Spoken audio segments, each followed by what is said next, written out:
Bonjour à tous et merci de nous rejoindre. En deuxième partie d'émission, on accueillera sur ce plateau notre invitée du jour, Nicole Müller-Becker, vice-présidente de la région Grand Est. Elle nous présentera ses vœux pour 2021. Et puis dans ce journal, on revient sur le conseil municipal d'hier soir. On fait un focus sur les coiffeurs qui accueillent de nombreux clients allemands. Et on termine notre saga sur les pompiers avec deux autres casernes du secteur. Des infos à retrouver en images dans le Flash Info du jour. Le conseil municipal de Sarreguemines s'est réuni ce lundi soir. À l'ordre du jour, le rapport d'orientation budgétaire. Les dépenses sont revues à la baisse, y compris en termes d'investissement. Jusqu'à la fin de cette mandature en 2026, Sarreguemines investira au maximum 4 millions d'euros par an. Bientôt un marché mensuel des producteurs locaux à Sarreguemines, ce sera à partir du mois de mars si le contexte sanitaire le permet. Cela a été voté hier soir à l'unanimité en conseil municipal. Cette initiative est menée en partenariat avec les producteurs locaux du pays de Bitche et fait suite au succès du drive fermier hebdomadaire. Il sera ouvert aussi aux autres producteurs locaux. Rendez-vous chaque premier samedi du mois à partir du 6 mars sur la place de la République devant l'institution Sainte-Chrétienne. Depuis la fermeture des commerces non essentiels en Allemagne, de nombreux Allemands passent la frontière et viennent en France. Les salons de coiffure frontaliers font partie des commerces qui voient arriver une nouvelle clientèle allemande, une solution qui arrange tout le monde. De plus en plus de femmes dans les casernes de pompiers. À Wustwiller, en 2018, il restait 2 personnels. Aujourd'hui, ils sont 10 sapeurs-pompiers volontaires, dont 7 femmes. La caserne de Puttelange-au-Lac comptabilise 17 femmes au sein de ses équipes. Elle est l'une des casernes avec le plus de personnel féminin sur l'arrondissement. Îlots d'avenir est un projet national qui vise à diversifier les essences dans les forêts pour les rendre plus résistantes au changement climatique. En décembre dernier, l'ONF a planté 4000 arbres de 10 essences différentes dans les Vosges. D'ici à 2022, 300 000 arbres seront ainsi plantés dans le Grand Est. Il est à la fois attendu et craint chaque année. Le guide Michelin a sorti son palmarès des chefs étoilés 2021 malgré la crise sanitaire. Mais rien de neuf sur notre territoire. Par exemple, l'auberge Saint-Walfried de Sarreguemines garde son étoile. Et si on écoutait un petit peu de musique, c'est Thomas ce matin qui nous propose d'en jouer un peu. Oui, Rani. Salut. Bon, d'après ce que j'entends, la guitare n'est pas vraiment ton instrument de prédilection. Tout à fait. Il n'y a pas besoin d'avoir l'oreille très musicale pour se rendre compte que j'ai besoin d'énormément de conseils encore pour m'améliorer. Ça tombe bien, je suis au bon endroit. Je suis en compagnie d'un des guitares héros de l'arrondissement de Sarreguemines, Laurent Crémer, qui lui aussi traverse cette période de coronavirus et une période qui lui a permis de se lancer dans une chaîne YouTube. On a voulu en savoir un peu plus avec lui. Merci beaucoup Thomas, on te laisse te perfectionner et puis on te retrouve dans quelques instants. Direction l'Allemagne maintenant qui est toujours confinée, ce qui entraîne une hausse de la clientèle allemande dans nos commerces français. Exemple au salon de coiffure Karen Coiffure à Stirin-Wendel. C'est un reportage de nos confrères de TV8. C'est désormais monnaie courante d'entendre parler l'allemand dans plusieurs commerces encore ouverts, comme chez Karen Coiffure, situé rue Saint-François à Stirin-Wendel. Depuis la fermeture de tout commerce jugé non essentiel en Allemagne, de plus en plus d'habitants de l'autre côté de la frontière se rendent en France pour continuer leurs habitudes d'avant la pandémie. Nous sommes très proches de la frontière de Saarbrücken. Et là, vu que le pays est confiné, on constate quand même que les personnes allemandes viennent fréquenter les salons ici en France, vu que c'est fermé chez eux. Une clientèle allemande qui ravit Valérie et toutes les employées qui se réjouissent de les accueillir dans leur salon. Nous sommes vraiment ravis de les accueillir. Effectivement, c'est du fait qu'ils sont confinés dans leur pays, ils se sentent un petit peu, ils ne savent pas trop où aller. Donc on observe la venue des Allemands chez nous et on les accueille avec joie. Cette fermeture des commerces en Allemagne, beaucoup d'Allemands la comprennent et l'acceptent. C'est notamment le cas de Tania, une cliente du salon. Comme les chiffres ont augmenté, c'est compréhensible. C'est une bonne chose. C'est grâce à sa collègue française qu'elle a décidé de venir se faire coiffer en France, une décision qu'elle ne regrette absolument pas. Une de mes collègues m'a raconté qu'ici en France, tout est ouvert. Elle apprécie le travail de ce salon, c'est pour cela que je suis venue ici. Je savais déjà grâce à ma collègue qu'ici, tout le monde parle bien allemand. Je connais quelqu'un qui est venu en France avant-hier pour se laisser couper les cheveux. Bien évidemment, les normes sanitaires et gestes barrières sont de la partie, scrupuleusement respectés par les coiffeuses. Port du masque en permanence, plexiglas pour séparer les clients et désinfection des sièges. Tout est mis en place pour faire barrage au virus. La clientèle n'est absolument pas, n'a pas peur. Elle se sent vraiment en sécurité chez nous. Elle nous voit désinfecter les fauteuils après chaque passage en fait. Même leur passage après le bac quand elles vont au banc de coiffage. On désinfecte tout de suite, elles le voient. Nous avons vraiment des mesures très strictes. On a les stérilisateurs, on a tout ce qu'il faut pour se désinfecter les mains, les outils, voilà. Des mesures certes très strictes, mais respectées par la clientèle du salon, qui, à l'image de Tania, est ravie du résultat. Je suis très satisfaite. Je le recommande volontiers. Cette présence de clientèle allemande devrait persister au moins jusqu'à la fin du mois, en raison du confinement partiel en Allemagne qui a récemment été prolongé jusqu'au 31 janvier. En Allemagne comme en France, la campagne de vaccination ne fait que commencer, mais en parallèle, depuis plusieurs jours, un autre débat a lieu autour du passeport vaccinal. Il permettrait notamment de relancer le tourisme tout en limitant la propagation du virus. Alors si aucune décision n'est prise en ce sens pour le moment, déjà 6 Français sur 10 sont favorables à sa création, selon l'IFOP, l'Institut français d'opinion publique. Mais qu'en pensent les Sarregueminois? Réaction. Que pensez-vous de l'idée d'un passeport vaccinal ? C'est une bonne idée, mais après c'est un peu chiant pour ceux qui ne vont pas se faire vacciner, quoi. Je trouve que l'idée était pas mal. Finalement, ça libère un peu les gens au niveau des restrictions sanitaires dans les pays dans lesquels on a envie de se rendre, les pays ou bien les lieux culturels ou bien partout où les contraintes sont aujourd'hui qui empêchent d'y aller. Contre. Vous êtes contre ? Oui, c'est une atteinte à la liberté pour moi. Alors je suis complètement contre le passeport vaccinal parce que tout simplement ça serait discriminatoire. Ce n'est pas nécessaire. Et pourquoi il ne serait pas nécessaire ? Parce que les maladies, il y en a toujours eu. Oui, je pense que ce serait mieux après pour sortir dans les magasins ou aller où on veut, au moins on aurait ça sur nous, on serait tranquille. Et selon vous, quel lieu serait accessible grâce au passeport vaccinal ? Les aéroports déjà, pour partir en voyage du coup, comme on a fait le vaccin. Ouais, les restaurants. À l'intérieur des restaurants. Ouais. Tous les endroits fermés en ce moment en fait. Pays étrangers uniquement. Peut-être il ferait pour les autres pays, à l'étranger et tout, ce serait bien. Les cinémas, les théâtres, par exemple, tous les lieux publics ou des manifestations sur lesquels les associations aujourd'hui ont interdiction, partout où en fait on a des rassemblements de plus de 10 personnes, entre autres. La ville de Sarreguemines a fait le point sur son endettement, ses projets, ses investissements. C'était hier soir lors du conseil municipal à l'occasion du rapport d'orientation budgétaire qui a permis d'esquisser les grandes lignes de la mandature qui vient de commencer. Un conseil municipal que vous avez peut-être suivi sur les réseaux sociaux de la ville. À cause du couvre-feu, le public ne pouvait pas y assister physiquement. Alors pour que la séance ne se déroule pas à huis clos, l'intégralité a été filmée et retransmise en direct par la ville. Voici un résumé de ce conseil municipal réalisé par Julia Bitran et Guillaume Dumonteil. Le rapport d'orientation budgétaire permet de voir l'évolution au fil des années et elle n'est pas rose. Ce focus sur les 5 dernières années, de 2016 à 2020, a montré que les recettes courantes ont stagné, tandis que les charges augmentent. Et surtout, la DGF, dotation globale de fonctionnement versée par l'État, a baissé de 2,12 millions d'euros. Forbach aujourd'hui touche 8 millions au total, tout cumulé, 8 639 000 euros de dotation de l'État. Sarreguemines, 1 778 000 euros, le delta, 6 861 000 euros. Depuis septembre 2020, la nouvelle municipalité a mis en place un plan d'action d'optimisation des dépenses et des recettes. Les dépenses sont revues à la baisse, y compris en termes d'investissement.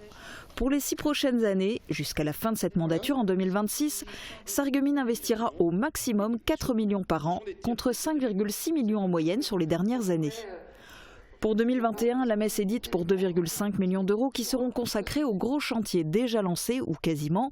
L'accessibilité, le réseau de chaleur, la rénovation du groupe scolaire de la cité, la requalification de la rue des Romains, la réfection des voiries dans le cadre du réseau de chaleur, la signalisation dynamique des parkings et la rénovation de la rue du Beau-Site à Folpers-Villers. Le 1,5 million restant dans cette section investissement sera destiné à du résiduel récurrent, de l'entretien et de la voirie. Un plan prévisionnel d'investissement pluriannuel pour les gros projets sera présenté lors du prochain conseil municipal. Le souhait affiché par l'équipe de la majorité est de continuer à diminuer la dette. 1 372 € par habitant en 2019. Le chiffre, encore provisoire pour 2020, serait 1 253 € par habitant. Aujourd'hui, on travaille sur un certain nombre de scénarios, d'hypothèses, avec soit des taux de fiscalité stables, soit des taux de fiscalité qui pourraient éventuellement progresser.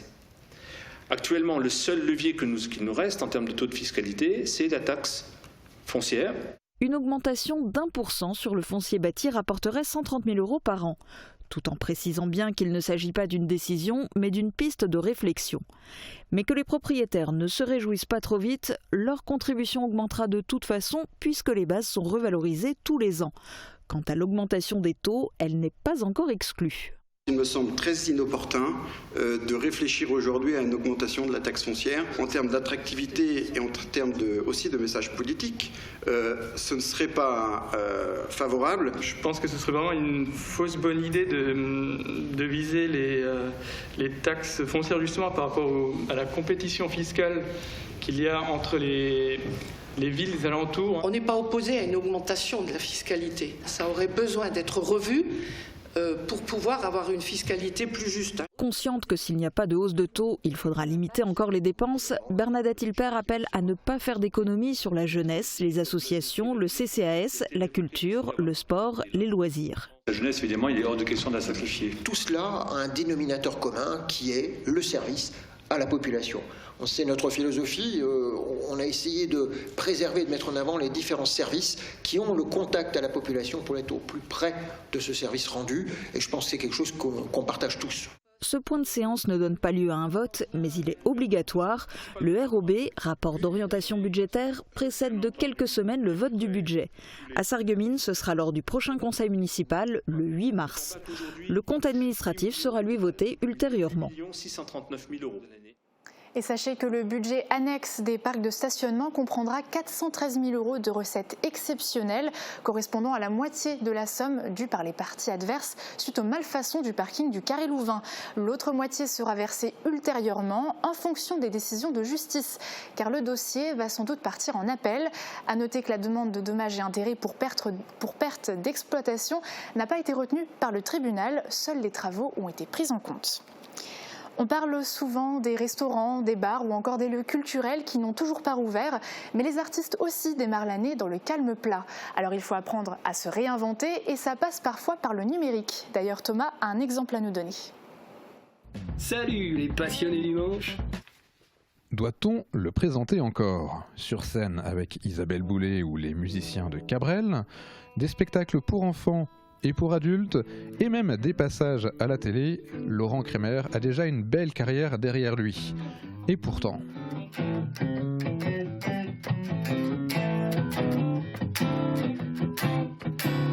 La vie de guitariste aujourd'hui, depuis le mois de mars, j'entends, c'est à la maison, puis tu as vraiment du temps pour travailler. Parce qu'il n'y a pas de spectacle, c'est Waterloo, quoi. Tout est au point mort. Alors, pour rester actif, il faut se réinventer. Pour Laurent Kremer, cela passe par Internet avec YouTube. Alors sur la chaîne, tu vas trouver des tutos, ça c'est la première activité de la chaîne.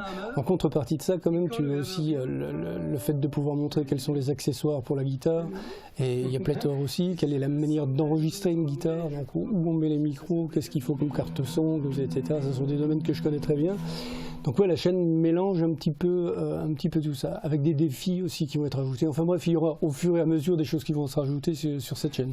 Concernant le fait de faire des vidéos, de monter tout ça et ainsi de suite, non, je connais le système, je connais bien le système. Par contre, où ça plane un peu, et quand je dis un peu, c'est un euphémisme, ça plane. C'est pour les référencements YouTube, les réseaux sociaux, de voir comment ça se passe, parce que tout est corrélé entre Instagram, entre Facebook, entre YouTube, entre le référencement Google. La 3e capsule de sa chaîne YouTube sera disponible demain. Une manière de rester musicalement actif, mais aussi de rappeler un de ses mantras, la musique n'est pas une compétition.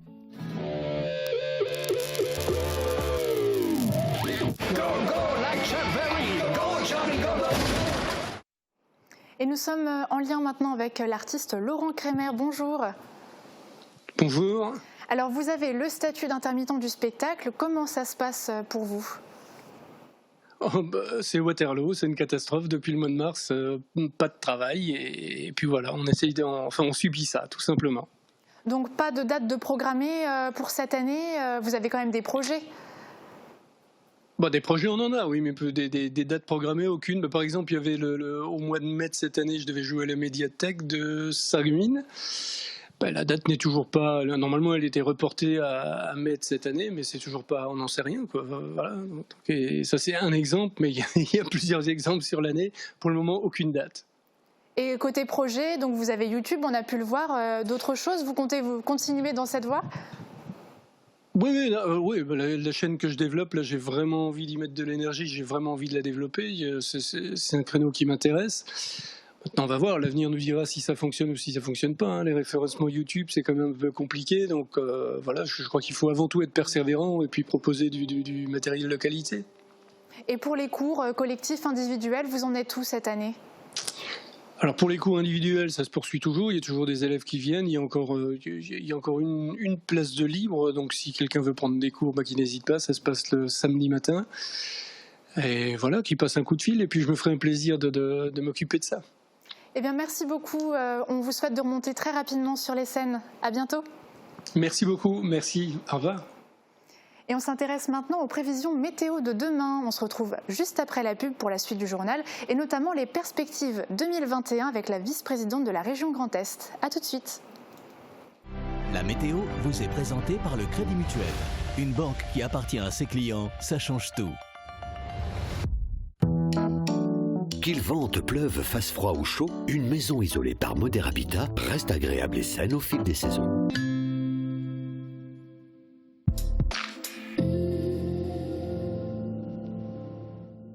Bonjour tout le monde, aujourd'hui je vais faire tout l'inverse de d'habitude, c'est-à-dire que je commence par vous montrer où je suis, donc à Sarreguemines, mais où exactement? Alors je suis près d'un stade et d'une piste cyclable, mais il y a aussi une autre piste sur laquelle circulent des engins bien plus grands que des vélos et pour lesquels la météo est aussi importante. Alors on fait le point tout de suite pour demain. Les nuages seront nombreux une grande partie de la journée et il faudra attendre le milieu d'après-midi pour que de belles éclaircies se forment. Côté température, on profite d'un véritable redout avec 4 à 6 degrés au minimum et jusqu'à 7 à 10 degrés en journée. Malheureusement, je crains que nos bonhommes de neige ne tiennent pas le coup. Demain, pensez à souhaiter une bonne fête aux Sébastien et il fera jour de 8h16 à 17h09. Et si vous avez trouvé où je me trouve, n'hésitez pas à venir me le dire dans les commentaires sur Facebook. Passez tous encore une très belle journée et à demain! Merci d'avoir suivi la météo avec le Crédit Mutuel. Une banque qui appartient à ses clients, ça change tout.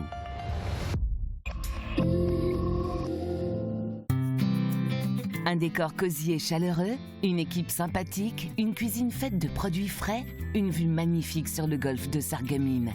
Le Green, le restaurant qui ne manquera pas de vous séduire. Vivement qu'on ne voit plus ce logo. Cette appli, personne n'a envie de la subir. Pas drôle, pas spectaculaire. Elle est pénible. Aidez-nous à nous en débarrasser. Comment? Plus vous êtes nombreux à l'utiliser, plus elle est efficace contre le virus et plus vite elle disparaîtra. Vous êtes déjà plus de 10 millions à avoir téléchargé Tous Anti-Covid.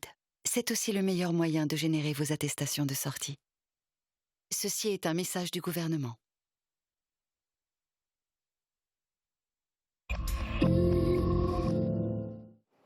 On continue de mettre en lumière les pompiers. Cette fois-ci, on évoque 2 casernes du secteur, Putelangeaulac et Vousvillers, des unités qui ont de nombreuses femmes dans leur rang.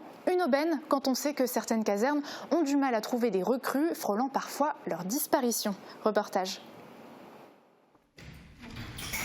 2018, l'unité opérationnelle de Bousvillers ne compte plus que 2 personnels. Une situation qui aurait pu mettre en péril ce service de proximité. Mais depuis, du personnel est venu renforcer l'équipe. Le fait d'avoir une personne de recruter qui en a amené une autre et ainsi de suite a fait que le centre a pu s'étoffer d'autant de personnel, surtout du personnel féminin au niveau de Bousvillers. Et aujourd'hui, 10 sapeurs-pompiers volontaires, dont 7 femmes, sont en fonction. Dans les rangs depuis septembre 2020, il y a Manon, sortie de sa zone de confort. Voilà, maintenant je suis libérée un petit peu de mes engagements familiaux. Je suis maman, j'ai 4 enfants. Et maintenant qu'ils sont grands, voilà, c'est à mon tour d'avancer et de me prouver des choses et d'accéder aux formations et à ce qu'on me propose en fait dans ce biais-là. Récemment engagée, Anaïs a déjà une formation de premier secours et souhaite évoluer dans cette caserne. C'est vrai que j'ai effectué ma première formation, mais j'aimerais évoluer vers l'incendie, le secours routier et vraiment pouvoir faire une vraie carrière au niveau des pompiers. De quoi dessiner un bel avenir pour l'unité. À Bousvillers, la relève, c'est aussi la jeunesse, avec la section des jeunes sapeurs-pompiers.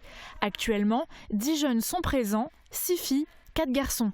Et c'est amené à s'agrandir pour 2021, car j'ai déjà 3 dossiers de jeunes et 6 dossiers de sapeurs-pompiers. Mixte filles-garçons.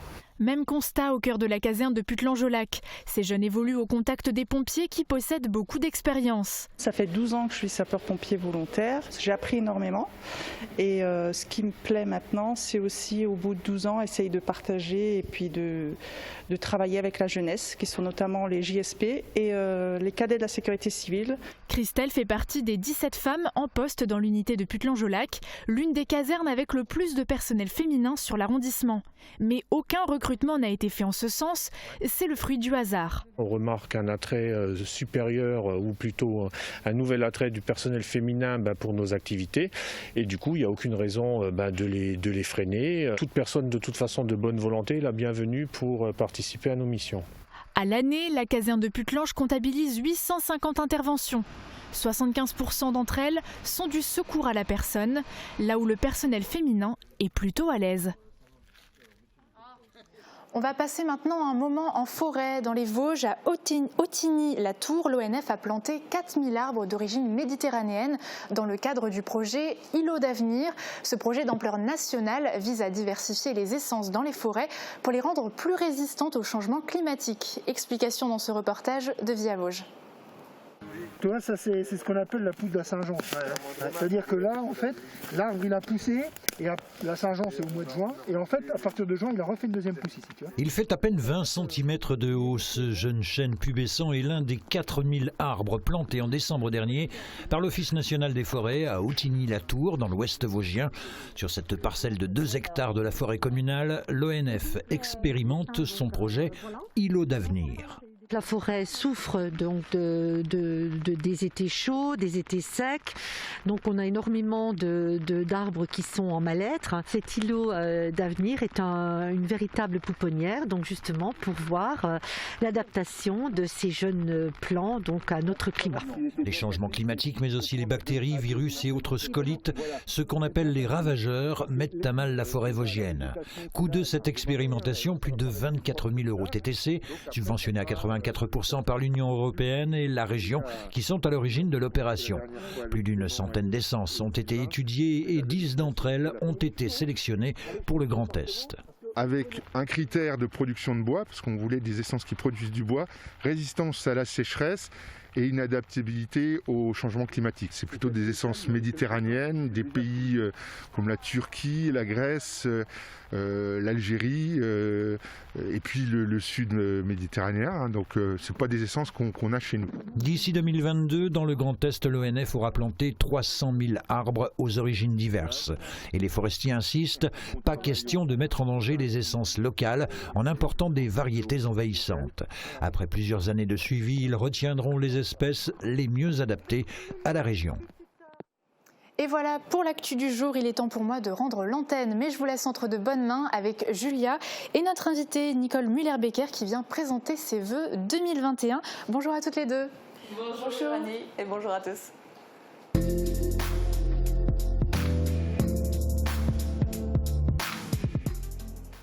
Bonjour Nicole Müller-Becker et meilleurs vœux pour cette nouvelle année. Bonjour Julia, meilleurs vœux à vous. Merci. Alors vous allez aussi pouvoir souhaiter une bonne année aux téléspectateurs à la fin de cette interview, mais revenons d'abord sur 2020. La région Grand Est a été au cœur de la pandémie. Qu'est-ce que vous retenez de 2020 ? C'était une année tout à fait spéciale et où on s'est rendu compte que ce qui était le plus important pour moi, c'est la santé.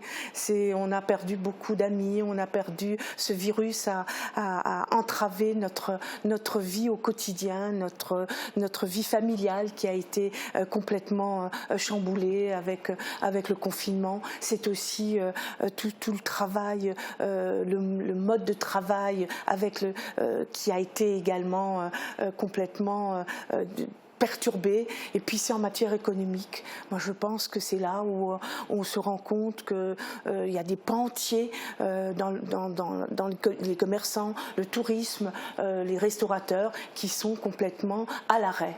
Alors justement, quelles sont les actions du Grand Est en 2020, mais aussi là en 2021 pour soutenir l'économie régionale ? Tout de suite, on s'est mis au travail. On a mis en place un plan de relance. On a inventé un fonds de soutien, solidarité pour les commerçants, pour les acteurs associatifs. On a également été très présent sur des véritables aides financières pour tout le monde économique, pour le monde commerçant, pour les artisans. On a inventé des nouveaux dispositifs pour être très en proximité avec ce monde économique qui en avait besoin. Et vous, personnellement, en tant que vice-présidente, quels sont les gros dossiers sur lesquels vous avez travaillé ou sur lesquels vous travaillez encore cette année ? Alors on travaille sur des moments très forts, puisque demain, le Grand Est passera chef de file au niveau de la grande région. Donc je travaille sur ces dossiers-là, sur ces dossiers sur le plurilinguisme, sur du transfrontalier, sur la culture transfrontalière, sur l'aménagement de décisions qui ne font pas de fermeture de frontières. Ces gros dossiers-là sur lesquels, et des dossiers économiques bien évidemment, des dossiers d'aide. Ce matin, nous avons distribué des aides aux restaurateurs, au monde culturel de Sarreguemines. C'est des aides qui sont très importantes. Et puis, je travaille actuellement sur le pacte territorial de relance et de transition écologique pour le département de la Moselle, parce que c'est mon territoire et c'est ce territoire que je défends. Alors on vous sent engagé, mobilisé. A priori, ça veut dire que vous allez vouloir continuer, parce que là, 2021, c'est aussi une année électorale au niveau de la région. Est-ce que vous serez candidate ? C'est une année importante, parce que justement, on doit être très présent au niveau régional, au niveau départemental, au niveau communautaire. Et c'est ce travail d'engagement, de responsabilité que je continue en attendant de pouvoir vous donner des réponses beaucoup plus précises. Donc la réponse ne dépend peut-être pas non plus que de vous. Par rapport à vos missions spécifiques, de ce que vous avez en charge en tant que vice-présidente, la fermeture de la frontière, c'est quelque chose qui a dû être... C'est un moment qu'on a vécu d'une façon douloureuse et sur lequel on a travaillé quotidiennement, parce que ça nous a permis aussi d'être très en accord avec les ministres-présidents des Länder allemands, avec la préfète de la région, avec l'ARS, pour pouvoir aussi dire que le monde du travail, les transfrontaliers doivent bien évidemment aller travailler, passer cette frontière. Et ça a été... et on est encore attentif, puisque à nouveau, avec ce virus mutant qui arrive, on sent bien que le Bade-Wurtemberg a des envies de fermeture pour se protéger, et que je suis une de celles qui porte avec d'autres élus cette notion d'ouverture et non pas de s'enfermer dans cette frontière qui ne doit pas exister.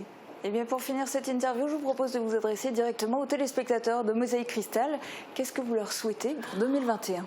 Vous savez, je m'adresse à ceux qui nous regardent. Je voudrais juste vous souhaiter une bonne et heureuse année et surtout une bonne santé. Parce que la santé, c'est ce qui est le bien le plus précieux. Et je vous la souhaite vraiment d'une façon pour vous et pour vos proches. Et bien évidemment, au titre général, j'espère que vous arriverez à être très fort et à traverser ces moments que nous allons vivre encore, qui seront difficiles, avec force, courage et surtout avec optimisme, malgré tout, et avec une détermination d'envie de dire on aime la vie. Et donc quand on aime la vie, on reste des personnes engagées et des personnes qui sont complètement solidaires avec ce qui se passe autour de soi.